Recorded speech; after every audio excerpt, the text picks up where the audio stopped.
சில பேர் என்ன வந்து கேட்கறது உண்டு, சாமி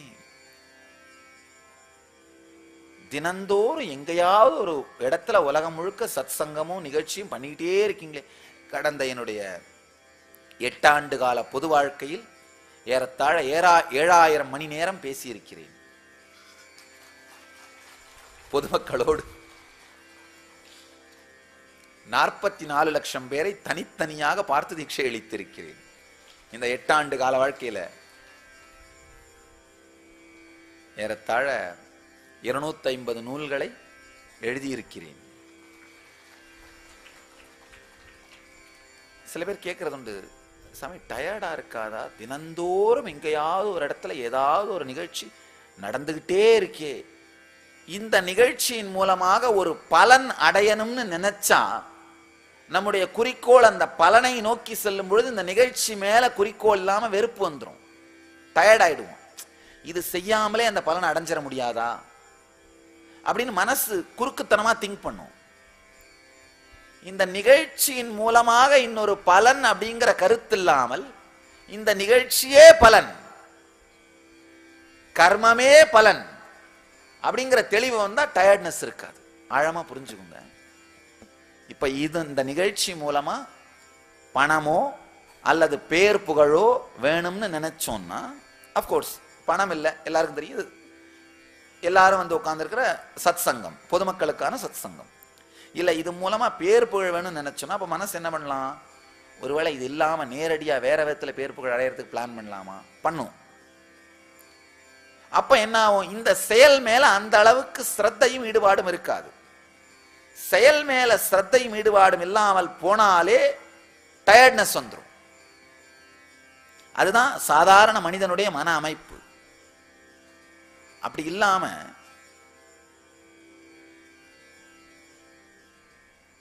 இதனால் வருகின்ற பலனை பற்றி கவலைப்படாமல் இந்த செயலே நமக்கு இனிமை தரக்கூடியதாக ஆனந்தம் தரக்கூடியதாக இருக்குமானால் டயர்ட்னஸ் இருக்காது. இதனால வரப்போற ரிசல்ட்டை பத்தி கவலைப்படாம இந்த செயலே நான் இந்த சத்தியங்களை உணர்ந்திருக்கிறேன், இதனால் ஆனந்தமாக இருக்கின்றேன், கேட்க வருகின்ற எல்லோரோடும் இந்த சத்தியங்களை பகிர்ந்து கொள்ளுகின்றேன், அவ்வளவுதான். இதுல கேட்டு இதனால் பெயர் புகழ் வருமானதை பத்தியும் கவலை இல்லை, இல்ல இதனால் அவர்கள் நம்மை தூற்றுவார்களோ என்ற கவலையும் இல்லை, கேட்பார்களோ இல்லையோன்றதை பத்தி கூட கவலை இல்லை. ஏன்னா பெரும்பாலான நேரத்திலே கேட்கிறார்களா இல்லையான்றதை பத்தி கூட கவலைப்படுறதில்லை.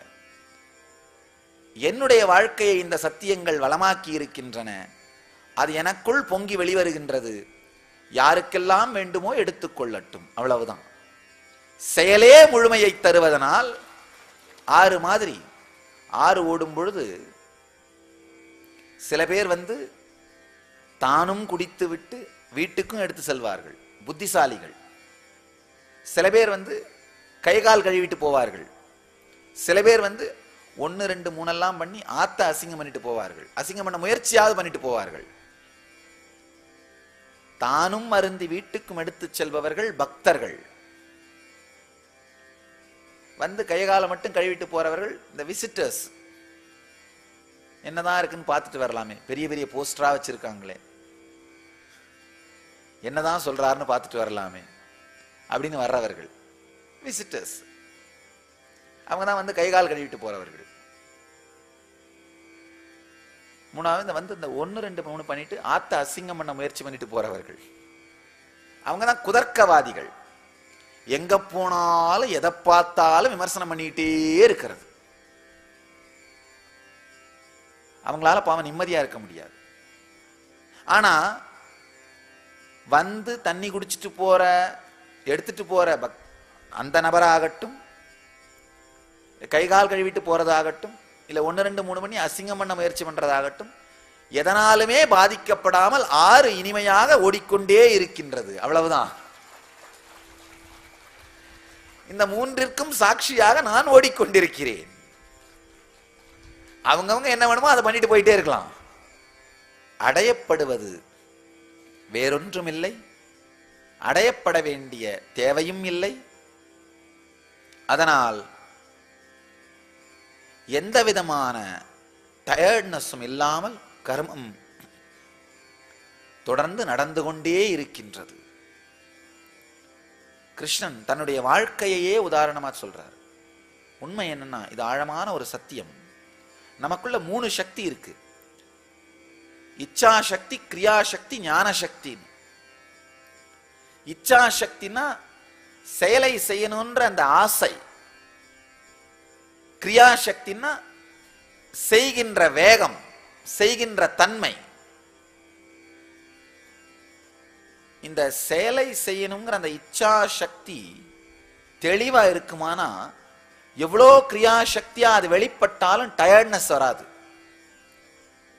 நம்முடைய குறிக்கோளும் செய்ய வேண்டிய நோக்கமும் தெளிவா மாறிடுச்சுன்னா டயர்ட்னஸ் வரவே முடியாது.